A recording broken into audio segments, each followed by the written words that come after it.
तो संसार में प्रत्येक को कुछ न कुछ दुख है, तकलीफ है, खाली मुखौटे अलग अलग है। एक शहर में कोई सर्कस करने वाला है और उनका प्रोग्राम 2 दिन बाद होने वाला था, और उनके यहाँ जो रीछ का पात्र करने वाला आदमी था वो किसी कारणवश आ नहीं पाया। तो वो लोग विचार में पड़ गए कब कैसे किया जाए। उन्होंने अखबार में इश्तेहार दिया कि कोई पढ़ा लिखा लड़का हो तो आ जाए काम करने के लिए। तो अखबार पढ़कर एक बीए पास लड़का आया और उसको समझाया गया कैसे तेरे रीछ की खाल पहननी है और वहां पर सामने एक गुफा है, वहां तेरे जाना है, ऐसा काम करना है। तुझे घंटे के हिसाब से रुपए दिए जाएंगे, तुझे 1 घंटे का 500 रुपया दिया जाएगा। मंजूर कर लिया। और जब उसको रीछ की खाल पहनाई गई और उसको बताया गया कि इस गुफा के अंदर जाओ, गुफा के अंदर गया तो वहां उसको सिंह दिखा, तो घबराया, वो भागा। वो आगे आगे, सिंह उसके पीछे पीछे, वो आगे आगे, सिंह उसके पीछे पीछे।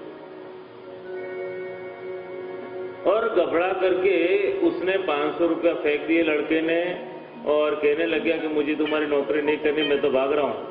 और सिंह भी उसके पीछे पीछे भागा और उसके कंधे पर हाथ रख करके बोला, अरे भाई मैं भी एमए हूं, मुझे 700 रुपये में नक्की किया। तो संसार में सभी को कुछ न कुछ दुख है, तकलीफ है, केवल मुखौटे अलग अलग, अंदर से परिस्थिति समान है। इसलिए दुखों से घबराने की आवश्यकता नहीं। दुख में प्रभु का स्मरण और हम देखते हैं कि ज्यादा लोग कर पाते हैं।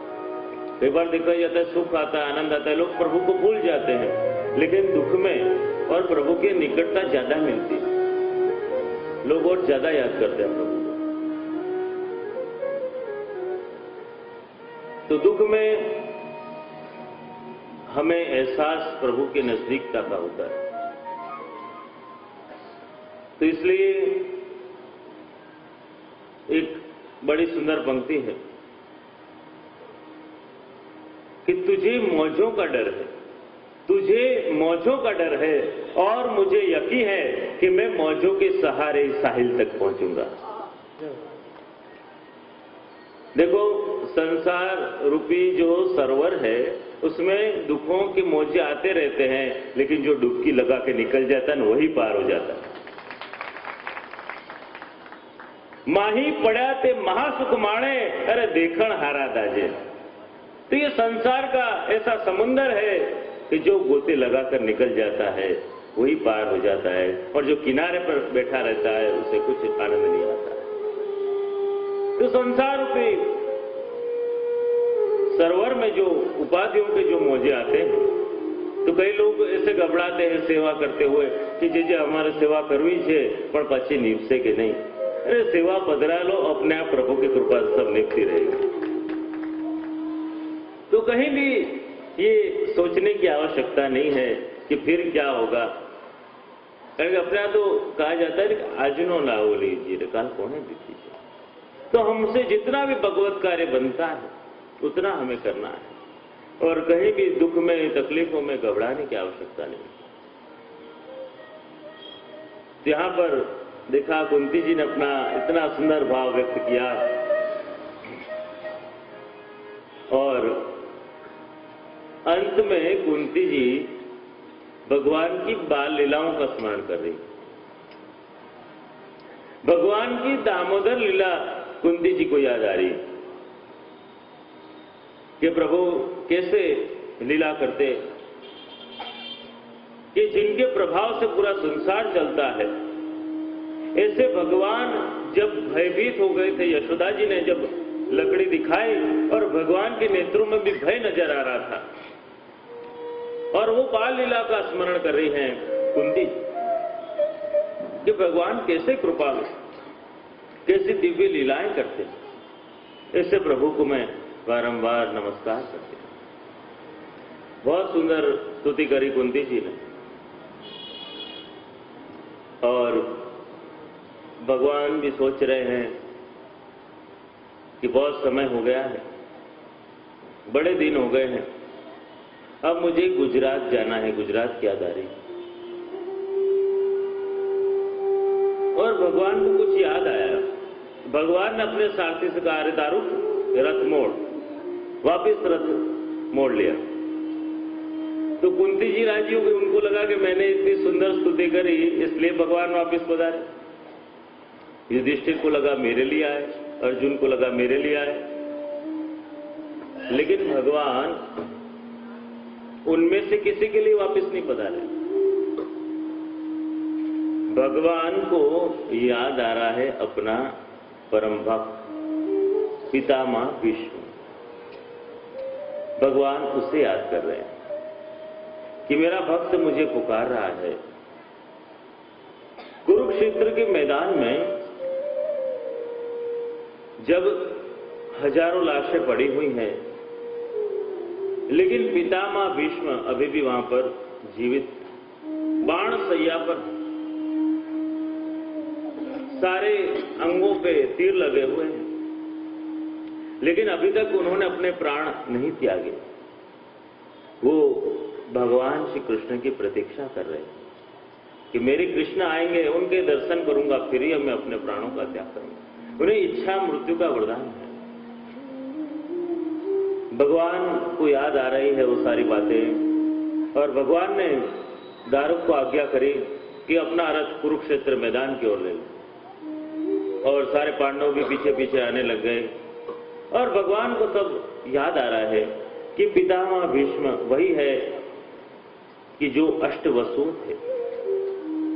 अष्टवसुओं ने सोचा कि हम अपने मनोरथों की पूर्ति कैसे करें। वशिष्ठ मुनि के पास में कामधेनु गाय, वो कामधेनु गाय जो हमको मिल जाए तो हमारे सारे मनोरथ पूर्ण हो जाए। तो अष्टवसुओं ने वशिष्ठ मुनि से कामधेनु गाय मांगी, और वो मुनि ने मना कर दिया। क्रोधित हो गए, छीनने की कोशिश करी, फिर भी नहीं मिला। श्राप मिला कि जाओ तुम लोग सब मृत्यु लोक में जाकर के करो। और यहां हस्तिनापुर नरेश शांतनु और गंगा जी में स्नेह हुआ, दोनों में विवाह हुआ। गंगा जी ने शर्त रखी कि मैं तब तक ही आपके साथ में रहूंगी कि जब तक कि अपने जीवन में जो जो पुत्र आएंगे उन्हें गंगा जी मां प्रवाहित करते रहोगे। जिस दिन आपने ऐसा नहीं किया मैं आपको छोड़कर चली जाऊं। उनका संसार आगे चला, एक पुत्र हुआ, गंगा जी में प्रवाहित किया गया, दूसरा, तीसरा, पांचवा, छठा, सातवां। तो 7 वसु जो थे वो सातों साथ प्रवाहित हो गए। अब शांतनु का मन विचलित हो गया कि नहीं, अब तो मुझे पुत्र चाहिए। उन्होंने गंगा जी को रोक दिया प्रवाहित करने से कि नहीं, मुझे अब चाहिए। और ऐसा किया, गंगा जी छोड़ करके चले गए। और वो जो पुत्र रह गया वही भीष्म पितामह। भगवान याद कर रहे हैं वो सारी बातें, रथ आगे चल रहा है,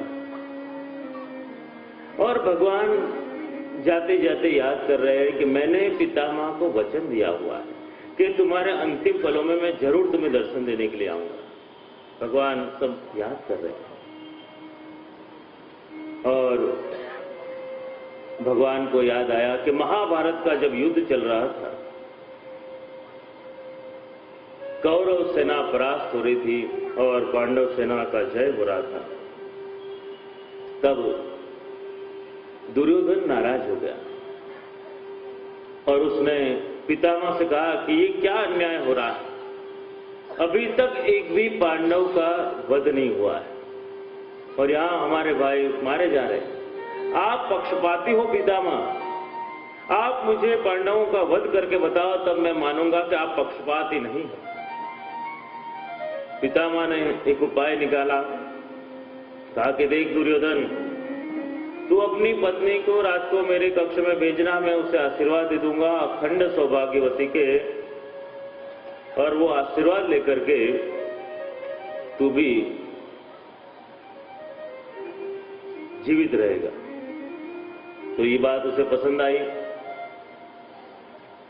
उसने अपनी पत्नी भानुमति को कहलवाया कि तेरे जाना है पितामह के शिविर में आशीर्वाद देने के लिए। और भगवान ये सारी बात जान गए, चतुर शिरोमणि है, और भगवान भानुमति के पास पहुंच गए और भानुमति को समझा करी, ये क्या तू फटाफट तैयार होकर के जा रही है? देख यहां पे द्रौपदी का कितना मान है, उसके लिए तो इतना बड़ा युद्ध लड़ा जा रहा है, और तेरा इतना मान नहीं है। इसका कारण ये है कि तुझे जरा सा बुलाते और तू फटाफट पहुंच जाती। अरे 2-4 बार बुलाने दे और आराम से बन ठन के जाना। ऐसे करके प्रभु ने उसे रोक दिया और यहां फटाफट पहुंच के द्रौपदी के पास में, और द्रौपदी से कहा कि फटाफट चलो, प्रश्न मत करो, मेरे पीछे पीछे। और भगवान ने सेवक का वेश धारण कर लिया, मुंह छिपा लिया, हाथ में फानस ले ली और रास्ता दिखाते दिखाते आगे पहुंच गए। और पितामह के नेत्र बंद है, द्रौपदी ने घूंघटा लिया हुआ, और जाकर के उनके चरणों को पकड़ के प्रणाम कर दिया, और पितामह ने आशीर्वाद दे दिया अखंड सौभाग्यवती भव, और उसका काम हो गया। और पितामह ने जब अपने नेत्र खोले तब पितामह ने दिखा रहे ये क्या कि मैंने तो भानुमति को बुलाया था आशीर्वाद लेने के लिए, और तू कहां से आ गई? तू अकेली आई है या तेरे साथ में कोई और भी है? कहा कि हाँ, मेरे साथ में एक सेवक आया है। वो जान गए कि और कोई नहीं है, चतुर शिरोमणि कृष्ण ही है। बाहर गए, भगवान को पधरा करके अंदर लाए और हाथ जोड़कर विनती करी, वचन लिया, कृपानाथ आप तो कृपालु हो, मुझे दर्शन देने के लिए यहाँ पे पधारे हो, लेकिन आपकी पूर्ण कृपा मैं तब मानूंगा कि जब मेरा अंतिम समय चल रहा होगा और आप मुझे दर्शन देने के लिए पधारोगे। मुझे वचन दो प्रभु। और तभी प्रभु से वचन दिया था। भगवान को ये सारी बातें याद आ रही है, और भगवान का रथ पहुंच गया है पितामह के पास, और गदगदित हो गए ठाकुर जी के मुखारविंद के दर्शन करके कि धन्य है प्रभु, आपने अपना दिया हुआ वचन निभाया है प्रभु, और अपने इस दास को दर्शन देने के लिए पधारे। परम भक्त है पितामह। और पितामह ने प्रश्न किया प्रभु से कि मैंने तो अपने जीवन में कोई अपराध नहीं किया है, कोई पाप नहीं किया, फिर भी आपने मुझे ऐसी सजा क्यों दी कि मेरे पूरे शरीर में बाण लगे हुए हैं और हर जगह से रक्त निकल रहा है? आपने ऐसा क्यों किया? तब भगवान ने समझाया कि देखो पितामह, आपने भले पाप नहीं किया, लेकिन आपने पाप को रोका नहीं। जब भरी सभा में दुशासन द्रौपदी के चीर हरण कर रहा था, तब आपने उसे रोका नहीं, पाप के भागीदार हुए और दुर्योधन का साथ दिया, दुस्संग का साथ दिया और उसका दूषित अन्न लिया। और मैं आपको उच्च गति का दान देने वाला हूं, इसलिए आपके अंदर जो दूषित अन्न से बना हुआ रक्त था, वो सभी जगह बाण लगा लगा के वो सारा रक्त निकाल दिया और आपको निर्दोष कर दिया। और भगवान ने कहा पितामह से कि आपके अंदर में इतना भाव है, तो आप जब बाण चलाते थे तो बाण कई बार मेरे आसपास भी आ जाते थे, उसका क्या जवाब है आपके पास?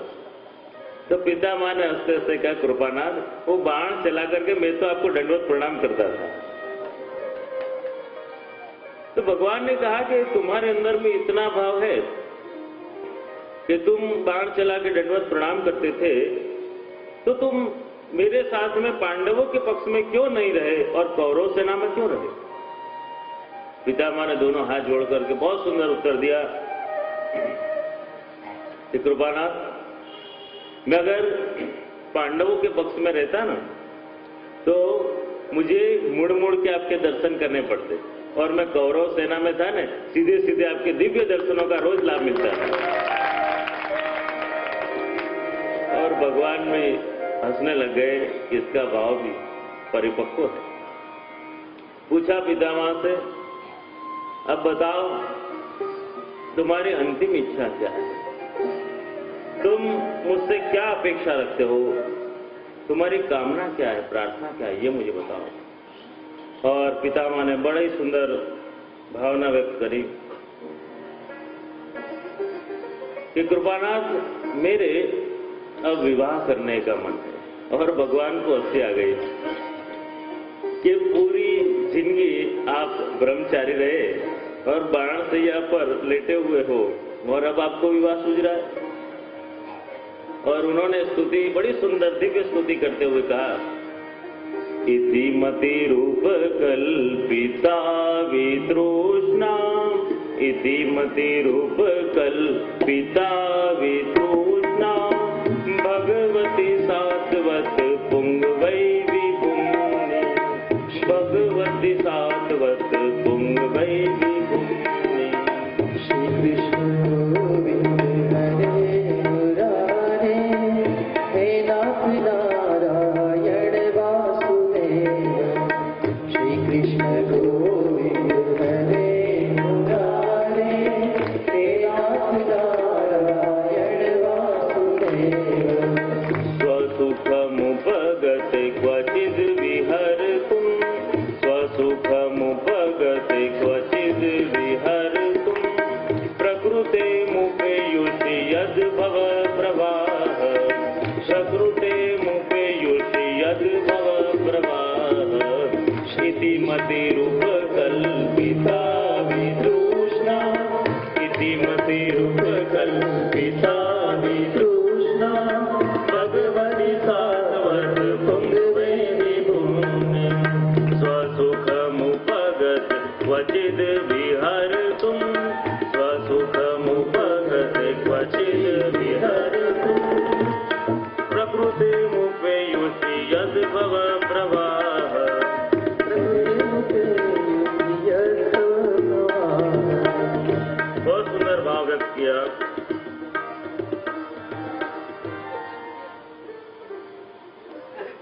इति मति रूप कल्पिता वितृष्णा, कि कृपानाथ, मेरी इच्छा है, मेरा मनोरथ है कि मेरे अपनी मति का विवाह करना। और देखो, संस्कृत साहित्य में इति से अंत किया जाता है, प्रारंभ नहीं किया जाता।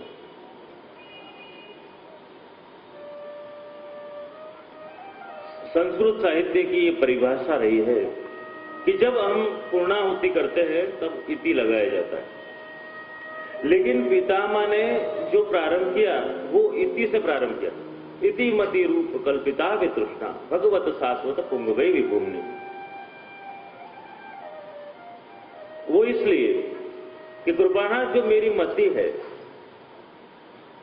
उसकी रति केवल आप में ही हो जाए और अन्य कहीं गति न हो जाए, इसलिए कृपानाथ आप इसका यहीं पे अंत कर दो, इसकी इतिश्री यही कर दो कि केवल वो आपके चरणों में ही लगी रहे, मेरी मति का विवाह आप में ही हो जाए। इसलिए सुंदर भाव व्यक्त किया, इति मति रूप कल्पिता वितृष्णा। तो भगवान ने कहा कि तुम्हारा ये मनोरथ है, विवाह करना है, तो विवाह के लिए कोई वर भी तो चाहिए। वो देख रखा है आपने? कहा कि हाँ, बड़ा सुंदर है, और बड़ा सुंदर भाव किया।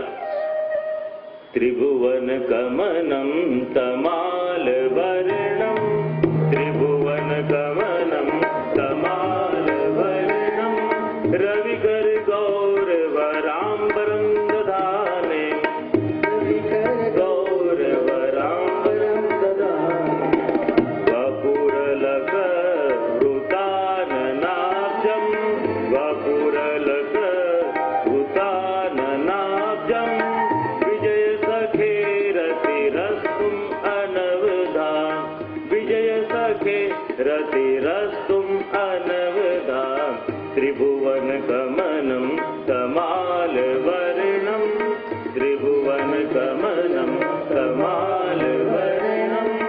रवि कर गौरवराम्बरं दधाने रवि कर गौरवराम्बरं दधाने। बहुत सुंदर वर्णन किया। त्रिभुवन कमलम तमाल वर्णम।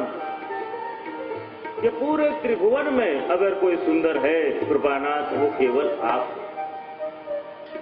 मैंने ऐसा दूल्हा ढूंढ रखा है जो पूरे त्रिभुवन में सबसे सुंदर है। और कृपानाथ, आपका सौंदर्य का मैं क्या वर्णन करूं? क्या आप जब अर्जुन का रथ हंकारते थे ना, हियो हियो हियो हियो करके, तब आपकी जो केश है, उनकी घुंघराली जो लट है, वो आपके मुखमंडल पर आ जाती। और जब घोड़ों के पैरों में से निकली हुई रज वो आपके मुख पर मंडित होती और घुंघराली लटें आपके मुख पर लहराती, तब आपके जो दर्शन होते इतने दिव्य, इतने मनोहर दर्शन होते कि मेरा मन आपके मुख कमलों में ही लगा रहता। त्रिभुवन कमनम तमाल वर्णम रवि कर गौर वराम्बरम ददाने। बहुत सुंदर बात करो। देखो, अलग लीला करते हैं तब अलग अलग रंगों के उपरने धारण करते हैं। तो यहां पर पितामह ने देखा कि रवि कर गौर वराम्बरम ददाने, उसका मतलब ये कि भगवान ने जो पितामह पर कृपा करी उसे संपूर्ण भगवान के ईश्वर स्वरूप में दर्शन हुए, उसमें कोई आवरण नहीं है। भगवान के ऐसे दिव्य स्वरूप के दर्शन हुए, इतना मनोहर स्वरूप के दर्शन हुए कि पितामह को हुआ कि मेरे मति के विवाह प्रभु आपसे करने हैं। मेरी मति की रति आप में हो, मेरी गति आप में हो प्रभु।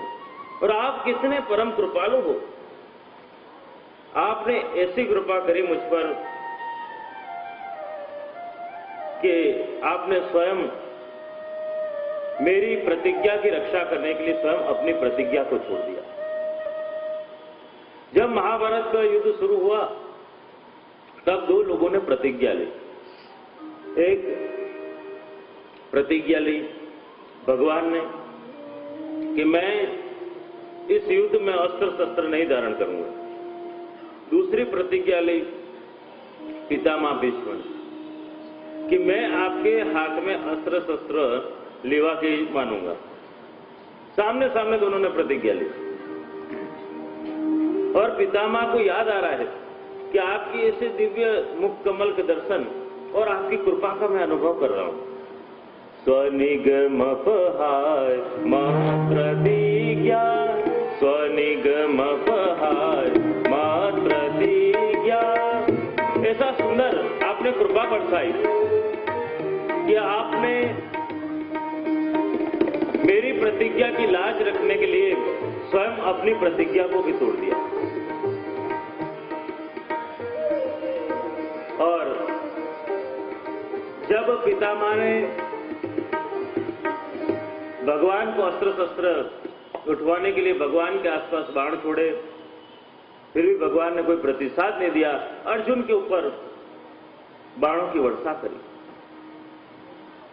और अर्जुन का जब कवच टूट गया, पितामह ने अर्जुन के ऊपर जब धनुष साधा, भगवान से सहन नहीं हुआ, ठाकुर जी नीचे पधारे, रथ का पहिया निकाला और पितामह को मारने के लिए दौड़े।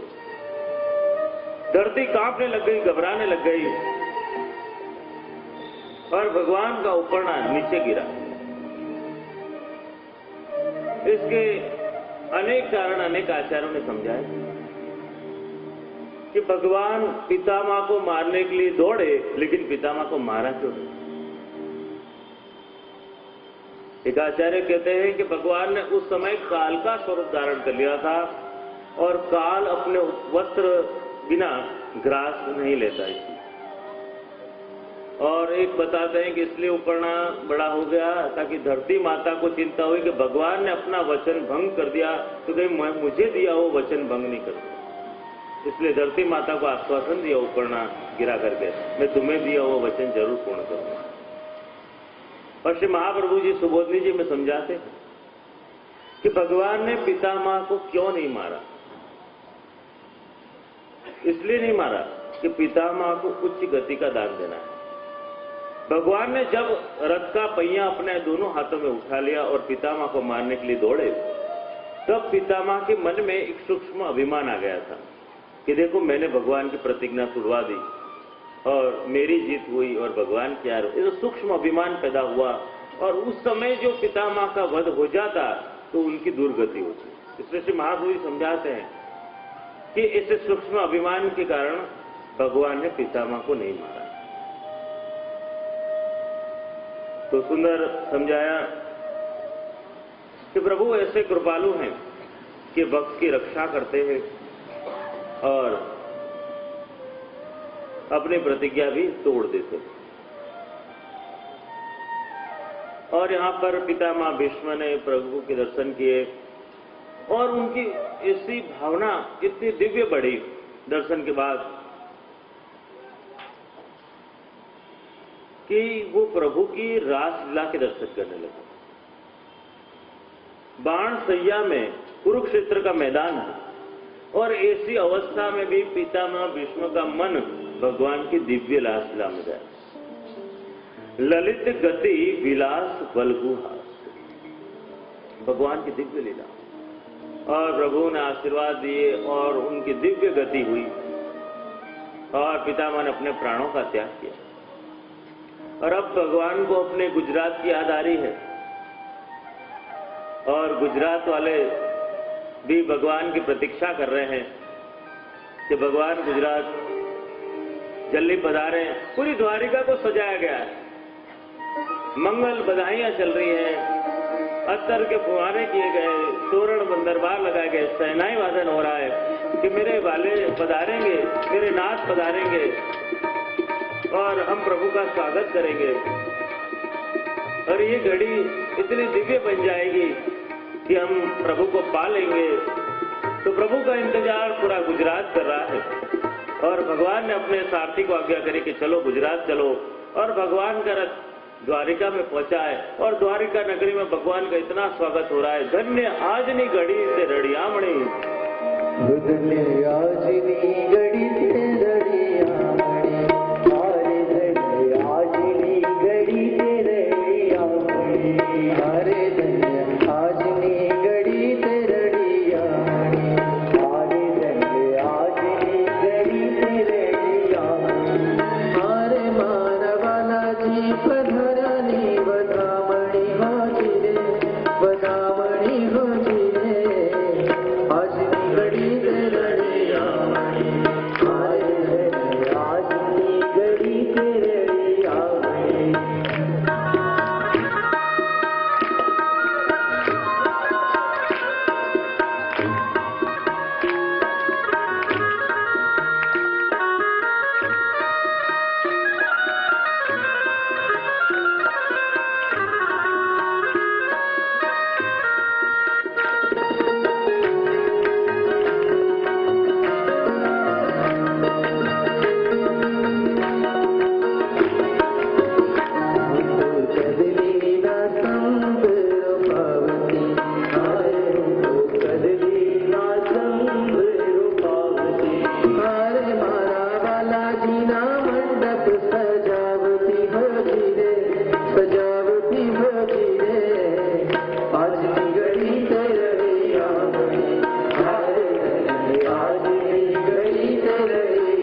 गुजरात में भव्य स्वागत है।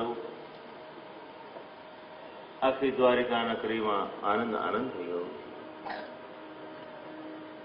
અને અહીંયા राजा युधिष्ठिर ने अपना राजकाज संभाल लिया और अपने स्वभाव के अनुसार सबको अलग अलग सेवा सौंप दी।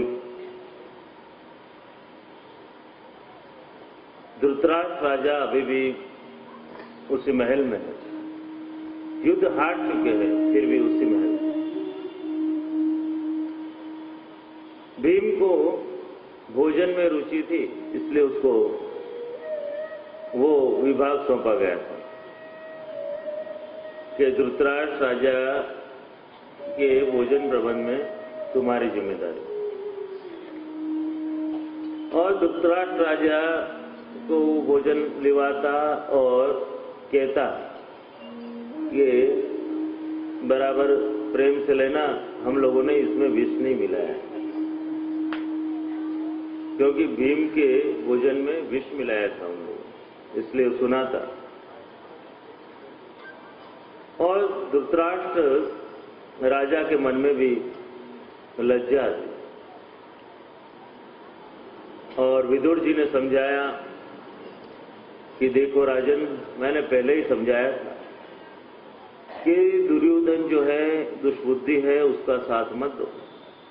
अब आप सब कुछ गंवा चुके हो, लेकिन आपका जो उद्धार का कार्य है उससे आप मत गंवाओ। आप अपने उद्धार में लग जाओ, यहाँ राज का सब छोड़ दो, संन्यास ले लो और गंगा नदी के तट पर जाकर के तप जप करो, तो आपका उद्धार होगा। जो विदुर जी की बातें राजा को कड़वी लगती थी, आज वो बात उन्हें मीठी लग रही है कि सच बोल रहा है विदुर। और राजा ने ऐसा ही किया, सब कुछ त्याग करके गंगा नदी के तट पे रहने चले गए। केवल फल ले रहे हैं, फिर पत्र, फिर जल लिया। और यहाँ पर राजा युधिष्ठिर ने देखा कि यहाँ उनके कमरे खाली पड़े हैं, कहाँ गए? तब उन्होंने समझाया, नारद जी ने आकर के, देखो उनका तो अब उद्धार होने वाला है कुछ ही दिनों में, लेकिन तुम तुम्हारे उद्धार का कार्य करो। कुछ महीनों में कलयुग प्रवेश करने वाला है, फिर राजा तुम्हारे धर्म कर्म को कोई पूछने वाला नहीं मिलेगा। अधर्म आएगा, नीति आएगा, अत्याचार आएगा। इसलिए राजा तुम सावधान हो जाओ और अपने उद्धार की चिंता करो।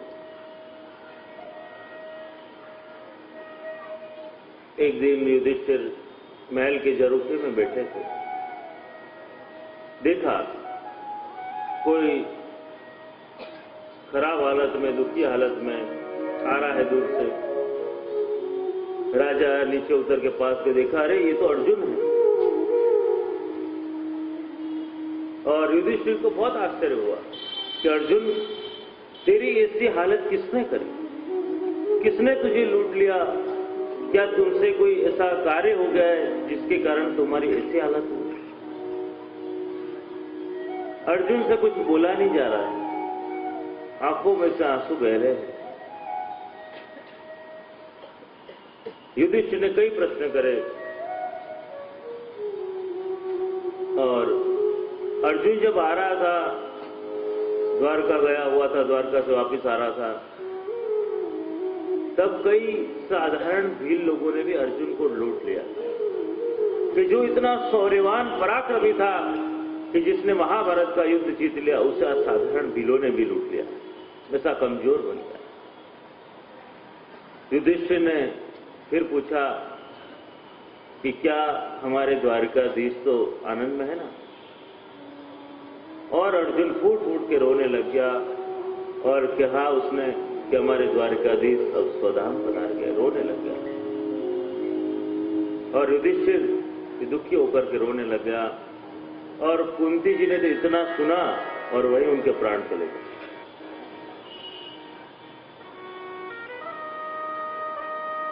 और दुखी हो गए पांडव।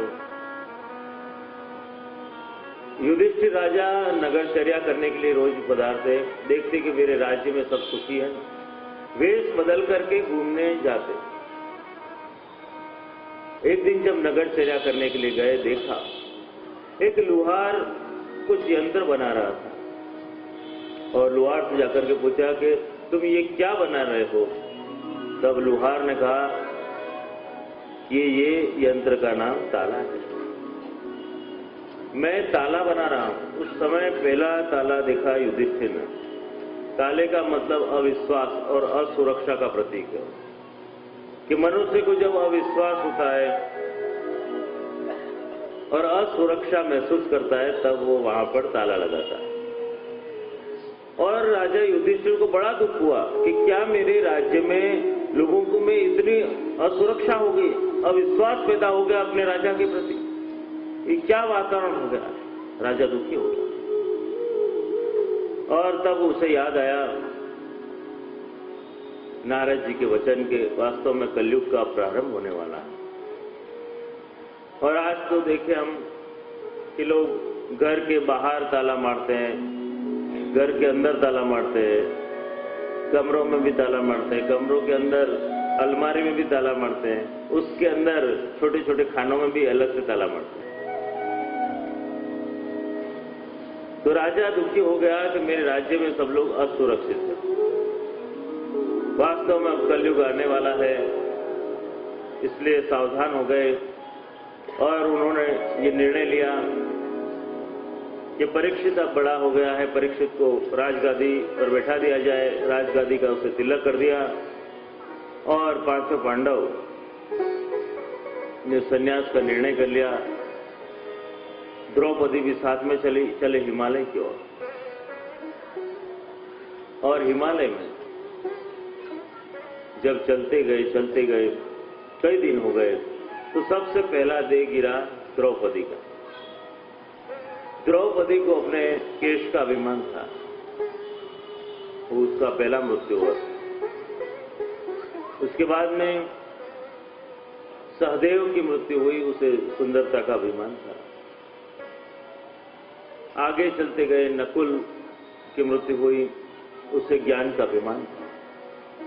और हिमालय में आगे चलते गए अर्जुन की मृत्यु हुई, उसे गांडीव का अभिमान था। और आगे चलते गए भीम का जो अभिमान, बल का अभिमान था, उसके कारण उसकी भी मृत्यु हुई। केवल एक युधिष्ठिर बचे, वो आगे जाते जा। तो युधिष्ठिर राजा जब आगे चलते गए, अकेले चलते गए, तो उनके साथ में एक श्वान भी चलने लग गया। जहां वो बैठते वो भी वहीं बैठता, जहां वो चलते वो भी चलता। कई दिनों तक वो श्वान उनके साथ में रहा। और जब वो शिखर पर पहुंच गए तब उन्हें लेने के लिए आकाश में से विमान आया, युधिष्ठिर राजा को लेने के लिए। पुष्प वृष्टि हुई। राजा को कहा कि आइए आप विमान में बैठिए, आपको स्वर्गलोक में लेके जाएंगे। राजा ने मना कर दिया कि मेरे साथ में श्वान को भी लो इस विमान में, तो ही मैं बैठूंगा। क्योंकि जो 2 कदम भी साथ दे उसका हमें साथ निभाना चाहिए। इसने तो इतने दिनों तक मेरा साथ दिया है, जहां मैं चलता वहीं ये चलता, जहां मैं बैठता वहीं ये बैठता, जहां मैं सोता वहीं ये सोता। और ऐसा आग्रह, ऐसा धर्म परायणता देख करके वो श्वान के रूप में आए हुए धर्म राजा स्वयं अपने असली स्वरूप में प्रकट हो गए और उसे बहुत आशीर्वाद दिया। युधिष्ठिर को आकाश में से देवताओं ने पुष्पवृष्टि करी और युधिष्ठिर और धर्म राजा स्वयं दोनों विमान में बैठे और स्वर्गलोक की ओर प्रयाण किया। जय जयकार। बोलिए भागवत भगवान की जय।